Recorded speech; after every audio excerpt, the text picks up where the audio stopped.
মানুহ সম্পৰ্কে একো নকওঁ মই মানুহ সম্পৰ্কে একো নকওঁ আপোনালোকে মোক কাজিয়া লগাবলৈ চেষ্টা নকৰাব কাৰো লগত মই অসমীয়া জাতিৰ কাৰণে কাম কৰা মানুহ মই সকলোৰে কাৰণে কাম কৰিব খোজো নিয়ন্ত্ৰণত আছে বুলি আপুনি কৈছে কিন্তু শৃংখল চুৰিয়া ইতিমধ্যে যুদ্ধ ঘোষণা কৰিছে বুলি আমি ইতিমধ্যে সংবাদ মাধ্যমত পাইছোঁ আপুনি মোক এটা কথা কওক যে কোনোবাই যদি যুদ্ধ ঘোষণাও কৰিছে কোনোবা যুদ্ধ কৰিবলৈ আহিছে নেকি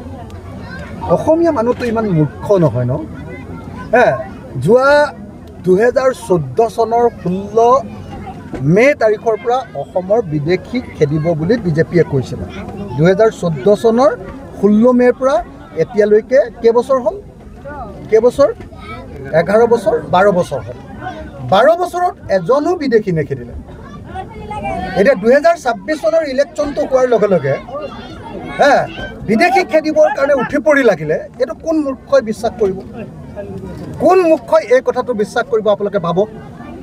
সেইকাৰণে উচ্ছেদটো বিজেপি চৰকাৰৰ কাৰণে 2026 চনৰ নিৰ্বাচনী বৈতৰণি পাৰ কৰাৰ এটা অস্ত্ৰ হিন্দু মুছলমানৰ মাজত সংঘাত লগোৱাৰ আৰু মুছলমানৰ ঘৰ ভাঙিলে হিন্দুৱে বেছিকৈ ভোট দিব নিৰ্বাচনী এটা অস্ত্ৰৰূপে উচ্ছেদটোক ব্যৱহাৰ কৰিছে আৰু তাৰেই চাঞ্চত কিছুমান মানুহে সংঘাত লগাব খুজিছে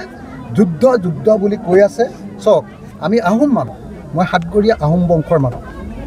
মই লাচিতৰ বংশৰ মানুহ মই যদি কওঁ যে হাতত অস্ত্ৰ তুলি কি কয় মই যদি কওঁ হাতত হেন্দাং তুলি লওঁ দেখিবলৈ শুৱাই কাৰণ হেন্দাংটোৰ জৰিয়তে আমি মোগলক পৰাস্ত কৰিছিলোঁ কিন্তু যিবিলাক মানুহে কেতিয়াও দেশৰ কাৰণে কোনো ধৰণৰ অৱদান যোগোৱা নাই অকল হিন্দু মুছলমানৰ সংঘাত দেশৰ স্বদেশী মানুহবিলাকৰ মাজতে সংঘাত লগাব খোজে সেই মানুহবিলাকে এইবিলাক কথা কৈ থকাৰ কিবা ভিত্তি আছে গতিকে আপোনালোকে মোক এইবিলাক প্ৰশ্ন সুধি এনে কাজিয়া লগাবলৈ নিবিচাৰে আমি ঠাণ্ডা কৰিছোঁ কণ্ট্ৰললৈ আনিছোঁ গতিকে আপোনালোকে সংবাদ মাধ্যমে এইবিলাক কথা উত্তেজিত কথা সুধি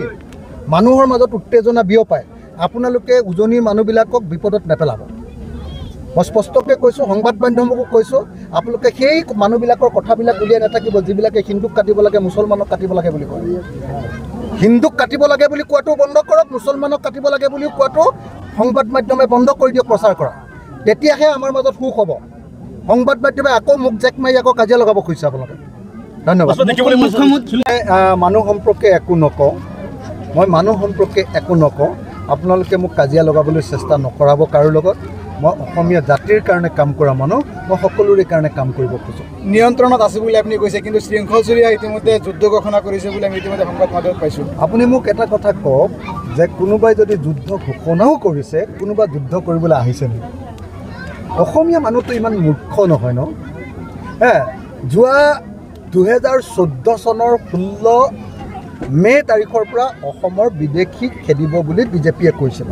2014 চনৰ 16 মেৰ পৰা এতিয়ালৈকে কেইবছৰ হ'ল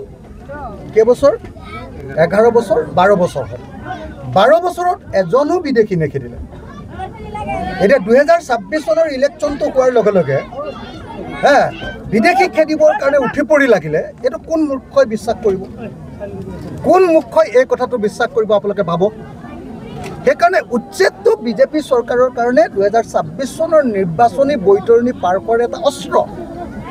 হিন্দু মুছলমানৰ মাজত সংঘাত লগোৱাৰ আৰু মুছলমানৰ ঘৰ ভাঙিলে হিন্দুৱে বেছিকৈ ভোট দিব নিৰ্বাচনী এটা অস্ত্ৰৰূপে উচ্ছেদটোক ব্যৱহাৰ কৰিছে আৰু তাৰেই চাঞ্চত কিছুমান মানুহে সংঘাত লগাব খুজিছে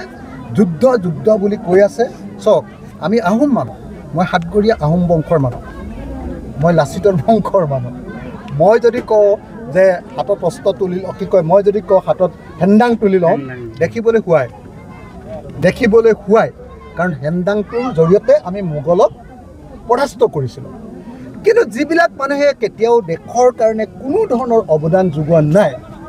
অকল হিন্দু মুছলমানৰ সংঘাত দেশৰ স্বদেশী মানুহবিলাকৰ মাজতে সংঘাত লগাব খোজে সেই মানুহবিলাকে এইবিলাক কথা কৈ থকাৰ কিবা ভিত্তি আছে গতিকে আপোনালোকে মোক এইবিলাক প্ৰশ্ন সুধি এনে কাজিয়া লগাবলৈ নিবিচাৰে আমি ঠাণ্ডা কৰিছোঁ কণ্ট্ৰললৈ আনিছোঁ গতিকে আপোনালোকে সংবাদ মাধ্যমে এইবিলাক কথা উত্তেজিত কথা সুধি মানুহৰ মাজত উত্তেজনা বিয়পায় আপোনালোকে উজনিৰ মানুহবিলাকক বিপদত নেপেলাব মই স্পষ্টকৈ কৈছোঁ সংবাদ মাধ্যমকো কৈছোঁ আপোনালোকে সেই মানুহবিলাকৰ কথাবিলাক উলিয়াই নাথাকিব যিবিলাকে হিন্দুক কাটিব লাগে মুছলমানক কাটিব লাগে বুলি কয় হিন্দুক কাটিব লাগে বুলি কোৱাটো বন্ধ কৰক মুছলমানক কাটিব লাগে বুলি কোৱাটো সংবাদ মাধ্যমে বন্ধ কৰি দিয়ক প্ৰচাৰ কৰা তেতিয়াহে আমাৰ মাজত সুখ হ'ব